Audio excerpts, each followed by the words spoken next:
മഴ മാറി വേനൽക്കാലം ആരംഭിച്ചതോടെ മൂന്നാർ മേഖലയിൽ കാട്ടാനശല്യം രൂക്ഷമാകുന്നു. നടയാർ എസ്റ്റേറ്റിൽ കാട്ടാനാക്രമണത്തിൽ ഓട്ടോറിക്ഷകൾക്ക് കേടുപാടുകൾ സംഭവിച്ചു. പ്രദേശത്തെ കൃഷിയും കാട്ടാനകൾ നശിപ്പിച്ചു.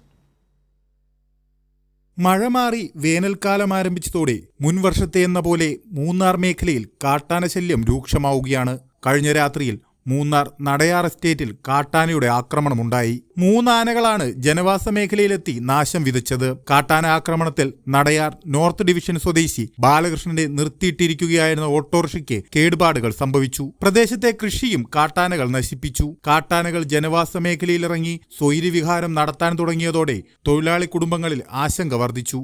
രാത്രികാലങ്ങളിൽ പുറത്തിറങ്ങാൻ ആളുകൾ ഭയപ്പെടുകയാണ്. വീടുകൾക്ക് നേരെ കാട്ടാന ആക്രമണം ഉണ്ടാകുമോ എന്ന ആശങ്ക എല്ലാവർക്കുമുണ്ട്. മുൻ വർഷങ്ങളിലും വേനൽക്കാലത്ത് കാട്ടാനകൾ കൂടുതലായി ജനവാസ മേഖലകളിലേക്ക് ഇറങ്ങുകയും ജനജീവിതം കൂടുതൽ ദുസ്സഹമാക്കുകയും ചെയ്തിരുന്നു. കാട്ടാനകളെ തുരത്താനുള്ള നടപടി അതിവേഗം സ്വീകരിക്കണമെന്നാണ് പ്രദേശവാസികൾ പറയുന്നത്.